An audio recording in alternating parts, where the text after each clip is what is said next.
Welcome to this lecture on signal flow graph. This is our third tool. We have said that we will introduce three main tools of microwave engineers in this course. The first was Smith chart, the second was scattering parameter, the third is signal flow graph. Now,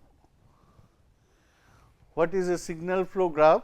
It is I think many of you have used this in your study of control theory. We have used signal flow graph, where if you have a block diagram and various blocks they have some interrelationship. If you want to find the transfer function of the whole thing, that means any linear network if you are having, and you know that various branches etcetera they are connected, that there is some interrelationship between various blocks, then what is the overall transfer function that you can find here. The same thing here, we see that if we know the wave is propagating in various ways between various parts of a circuit. Now, from one part to another part, if we want to find the transfer function or the gain, then this signal flow graph is very much needed.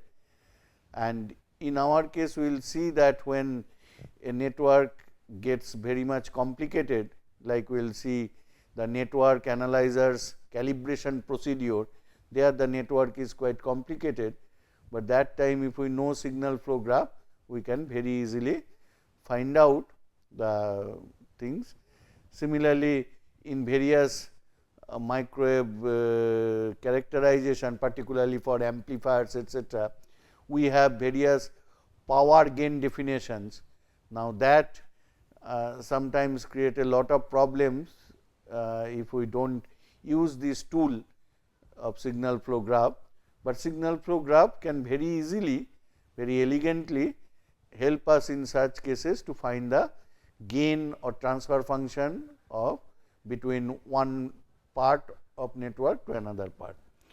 But you know that as in case of Smith chart or scattering parameters, we have seen that if we want to use a tool, we need to learn its rules, because under certain rules this whole thing becomes elegant. If we do not follow those rules, then the elegancy turns to be a blackmail.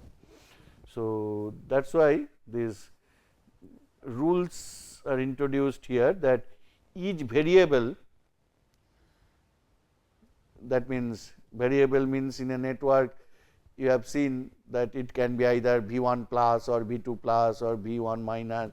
So, those are designated as a node in a signal flow graph. The S parameters and reflection coefficients are represented by branches. So, S parameters, any S parameter there or reflection coefficient there, they should be represented by a branch. Branches enter a dependent variable node and emanate from independent variable nodes. So, obviously, branches can enter a dependent variable node and an independent variable node that makes that it behaves as a source of the wave etcetera. Independent variable nodes are the incident waves. So, you see that which are incident, that means the excitation waves or coming from the source the waves, they are the independent variables. And obviously, depending on the network's behavior, you get a reflected wave, that is a dependent variable node. Value of a node is equal to the sum of the values of the branches entering it. So, you see that here instead of now to, since there are other things involved. So, instead of V1 plus, V1 minus, etc., here any plus quantity is called as A and minus quantities are called as B. So, basically you can think that this is your V1 plus, this is your V1 minus. Now, in a two port network, how V1 minus comes? If you see this thing, that in our two port network, I have V1 plus,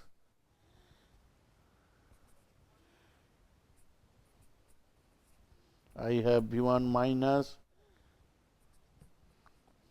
I have V2 plus,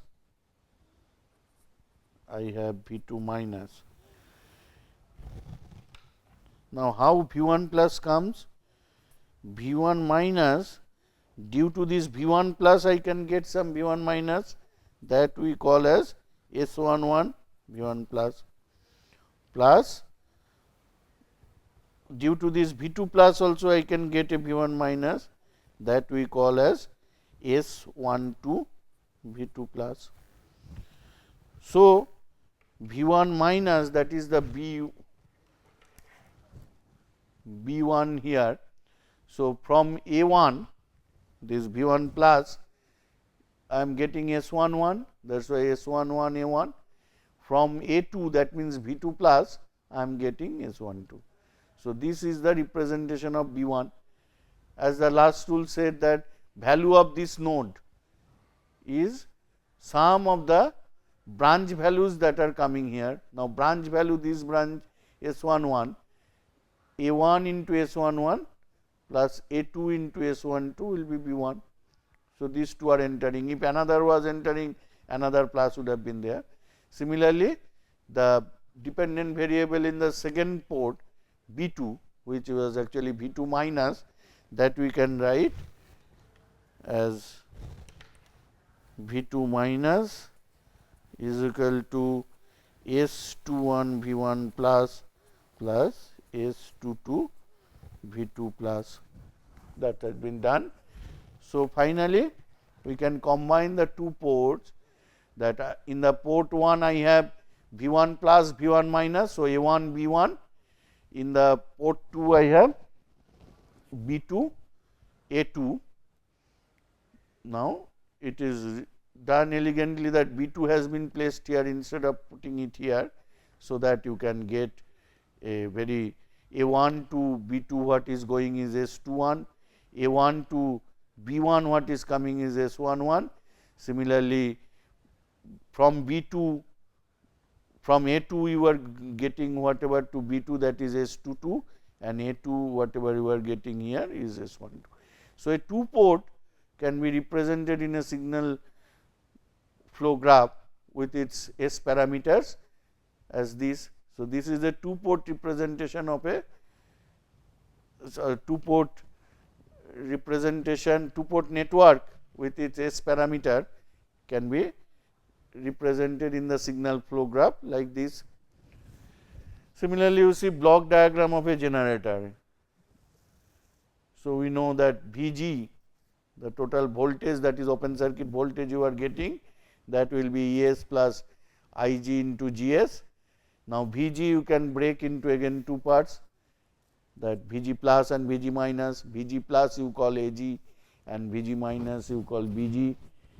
So, that again is written here, and by solving, this is the generator, that you are having a Bs, from that you are getting Bg, and in Ag you are putting that value, that reflection coefficient of the source, that is coming as gamma S.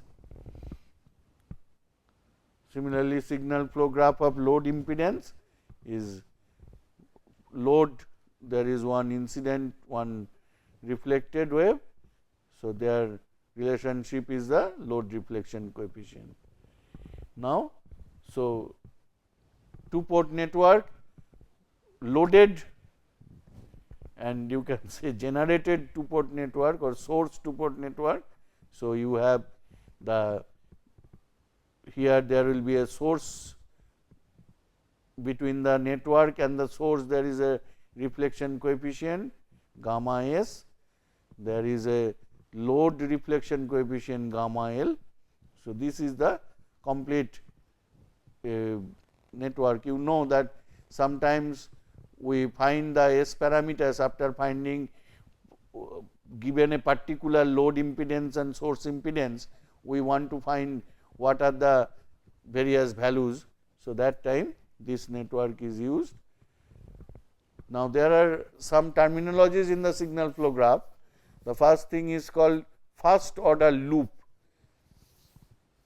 Its symbol is L1. Now, what is a loop? Loop means any branch or a combination of branches which are starting from a node and making a round trip and coming back to the same node. Now, that is the path starting and ending on the same node. It may be a single branch, that is called self loop. It may be various branches, after that it is coming back, that is a standard loop. This first order loop, why it is called first order? That means that any loop you find that will call a first order loop. Then there is second order loop.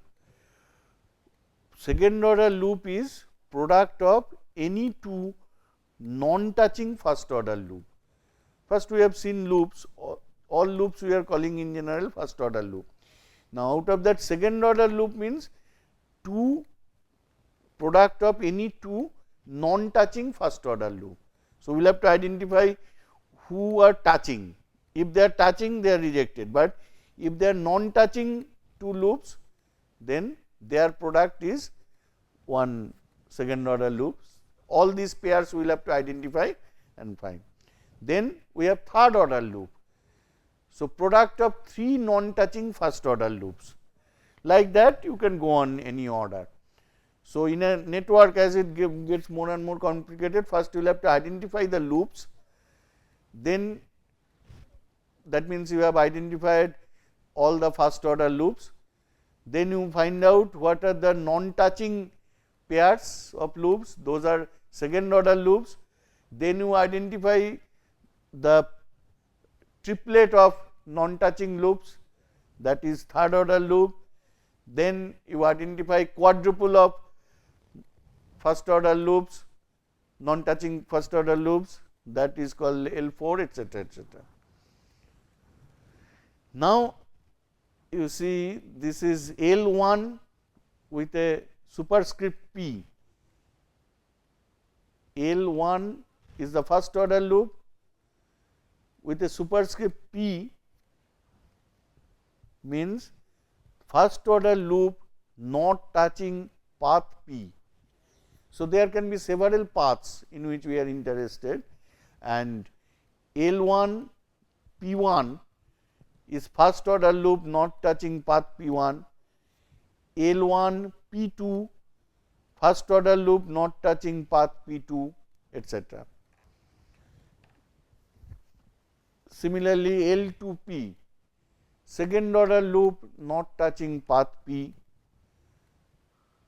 etc. Now, this is the formula. I think this formula many of you have used in the control theory. In electrical control, this is used. Many type of block diagram, when we try to find the transfer function from that, generally this formula is used. It is well known, Mason's formula.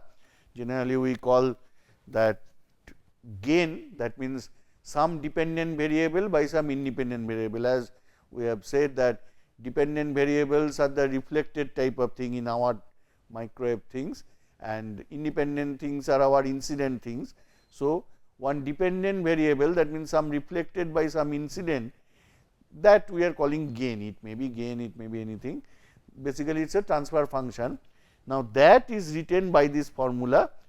You see that what is this formula says, that you find out P. Now, there can be several paths from this independent variable that you are interested to the dependent variable.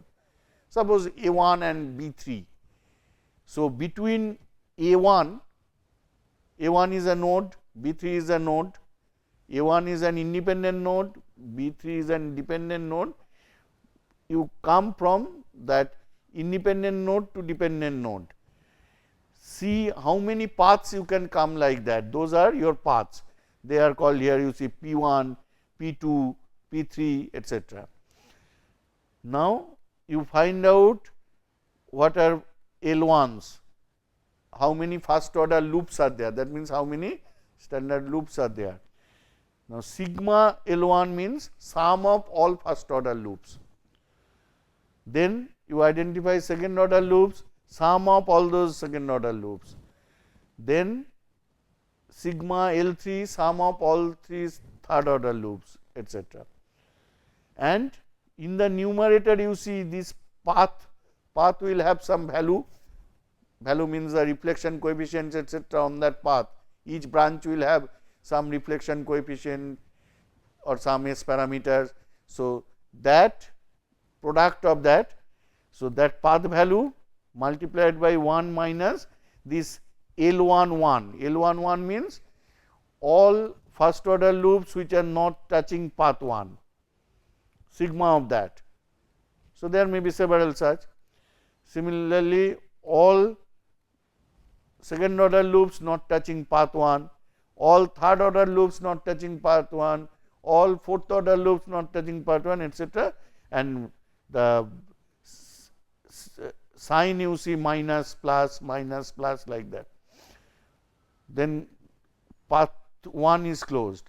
Then repeat that for path 2. So, again 1 minus this L12 means all first order loops not touching path 2. Then L22 all second order loops not touching path 2, etc. So, this will be the numerator. So, this will give you the value. Now, you need some time to get it inside you, that this terminology, but with examples we will try to tell you. And P1, P2, I am again repeating what is P1, P2, various paths connecting the independent variable to the dependent variable of your interest, because there may be several dependent and independent variables in that. All dependent variables will be B something, B subscript, and all independent variables are A subscript. You are going from one independent variable to one dependent variable. And path, set of consecutive codirectional branches along which no node is traversed more than once as moved from independent to dependent variable. This is important, that you can take any path from going to the independent variable to dependent variable, but no two paths, no two nodes should be traversed twice. That means, it should be completely a different path. That means, through a loop you cannot come to anyone always, because if you traverse through a loop, basically you are traversing the node twice. So, paths cannot contain any loops. Path value, product of branch values in the path. Now, let us take this example, that suppose we want to find B1 by Bs. Now, here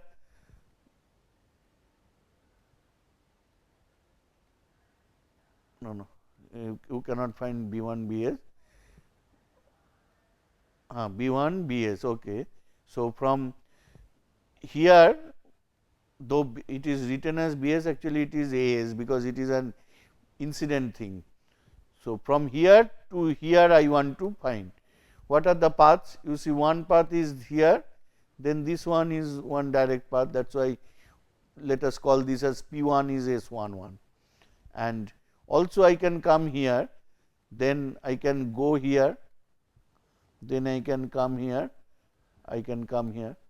So, this is another path P2, it is 1 into S21 into gamma L into S12. You see, there are no other paths here.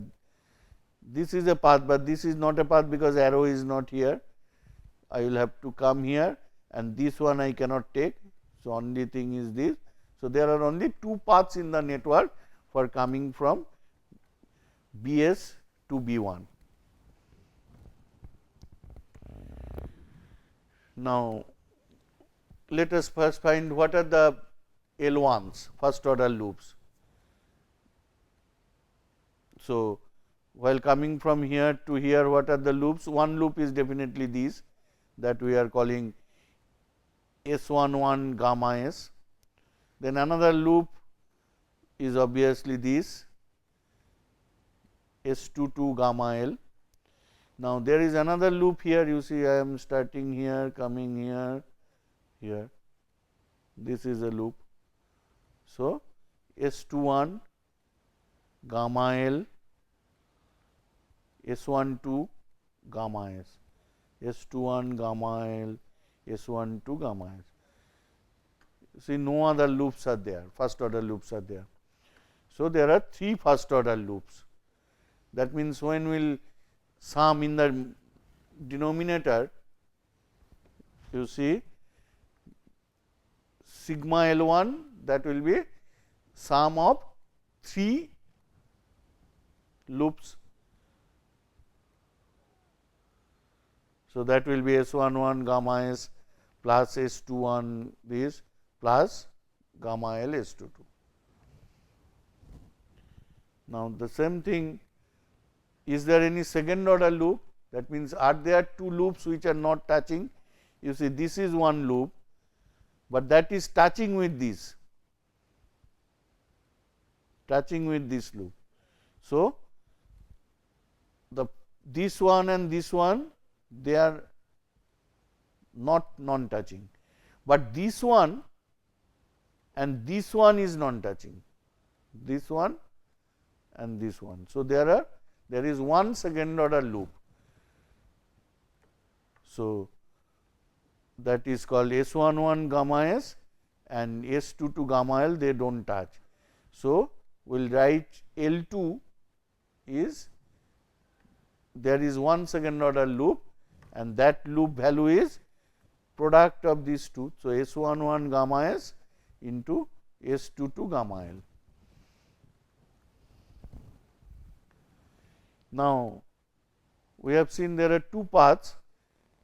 Now, L1P. So, L11, L12. Now, L11. Now, there are three L1s, as you have seen that this is one L1, this is another L1 and this is another L1. There are three first order loops, but which one is non-touching to path 1? What is path 1? This path. This was our path 1. Now, first loop and this loop, they are non-touching, means that they do not share any common node. So, first two loops, they do share common nodes with this path, but this one does not share any common node with this one. So, this one is a non-touching loop. So, L11, that is why we are writing gamma L S22.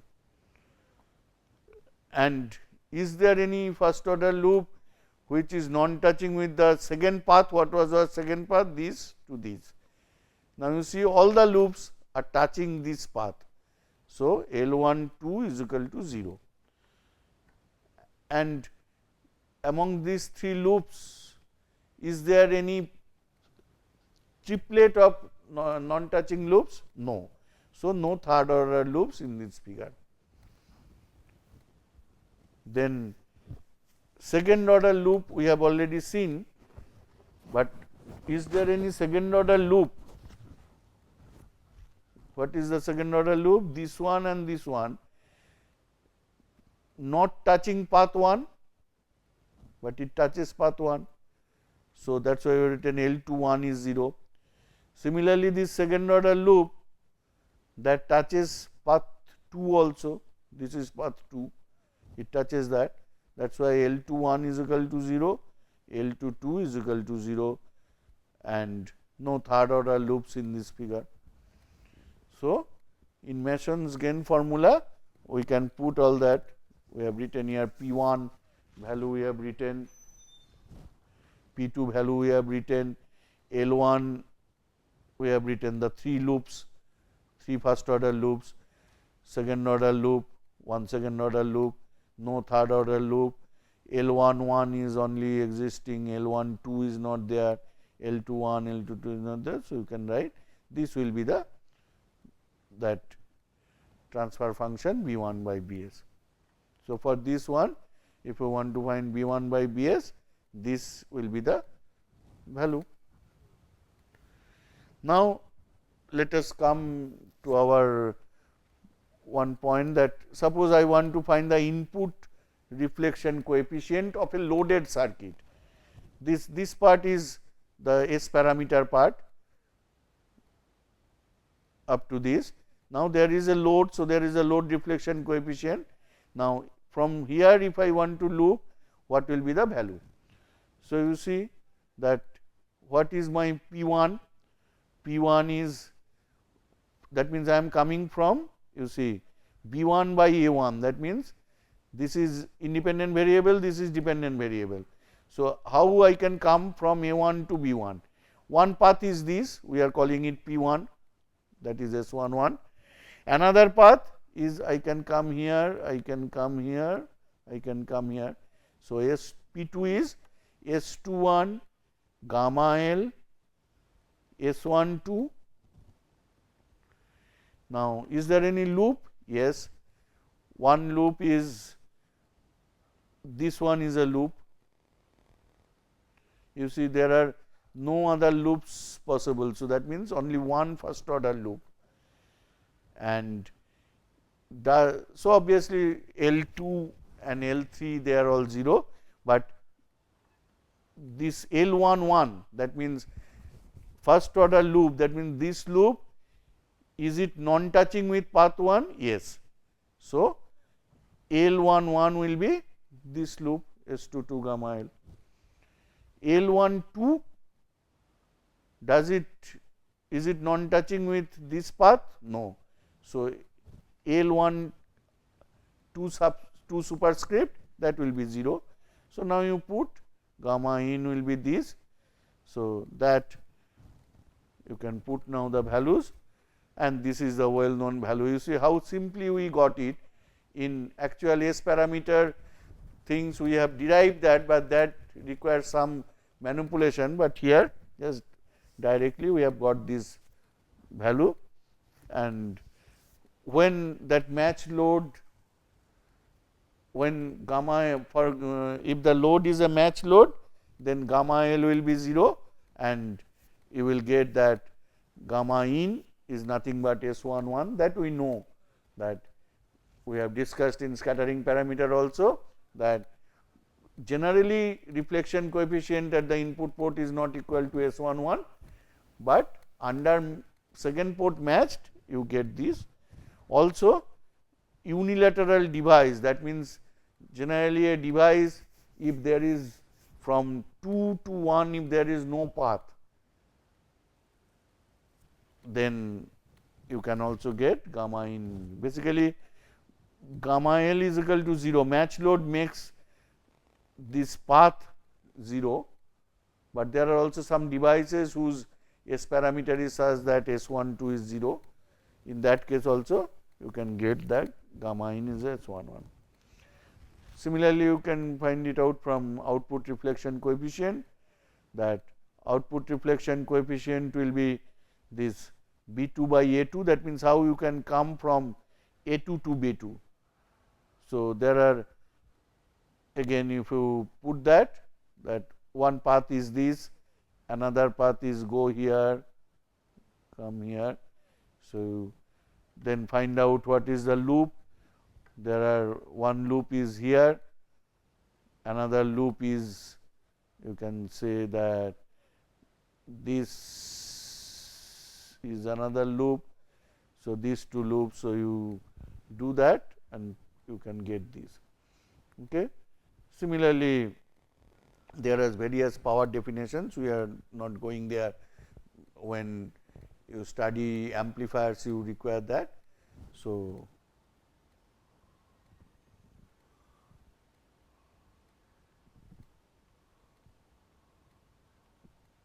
I think we have completed that signal flow graph. We have seen the introduction, how to manipulate that, and later in the next lecture we will try to find out its application. Already I have shown you some application, a very important application that we have introduced you to network analyzer. So, its calibration comes easier if you do with signal flow graph, that we will see in the next lecture. Thank you.